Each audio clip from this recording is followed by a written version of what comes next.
Samantala, Department of Social Welfare and Development tiniyak ang tulong sa mga magsasaka ng mais sa Isabela na apektado ang mga sakahan sa matinding init ng panahon. Si April Ratso ng Radyo Pilipinas Tugigaraw sa sentro ng balita. Ang pinakamahabang ilog na ito sa buong bansa na tinagurian pang Mighty Cagayan River. Halos mga lahati na ang lapad. Naglalakihang sandbar na lamang din ang makikita sa malaking bahagi nito. Ang sitwasyong ito ay dahil na rin sa napakadalang na pag-uulan nitong nagdaang mga buwan. Kabilang sa mga pinakaapektado ngayon, ang mga pananim, lalo na sa mais. Sa katunayan dito sa lalawigan ng Isabela, idineklara na ang state of calamity dahil na rin sa tindi ng epekto ng dry spell sa mga maisan. Pinangangambahan ngayon ang mababang produksyon sa itinuturing na top corn producing province sa buong bansa.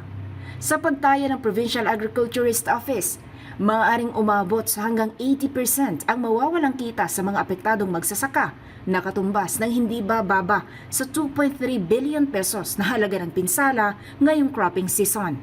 Agad namang sumaklolo rito ang pamahalaan. Sa kanyang pagbisita sa lalawigan, agad nakipagpulong si Department of Social Welfare and Development o DSWD Secretary Rex Gatchalian sa mga local chief executives sa probinsya kung saan tiniyak ang tulong sa mga apektado. Itong sector na to, the corn farmers, nahihirapan sila, nagsastruggle sila. So ang assurance namin sa inyo, sa utos ng ating Pangulo, Pangulong Ferdinand R. Marcos Jr., sisiguraduhin natin na sa mabilis na panahon mag-extend tayo ng tulong pinansyal para sa ating mga corn farmers. Kasi baka naisip nyo na nakatuon lang ang aming pansin sa mga naapektuhan ng mga tsuper, pero gusto namin malaman nyo na hindi namin kayo nakakalimutan. Lubos naman ang pasasalamat ng mga corn farmer mula sa bayan ng Quezon sa maagap na tugon ng gobyerno. Kaya salamat sa programa ng DSWD. Kahit man lang sa tulong na yan ay madugtungan ang aming pangkabuhayan.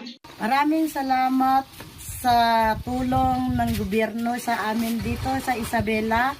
Dahil sa mga tanim namin ng mais nasira dahil sa walang ulan. Maraming salamat po sa Presidente at DSWD.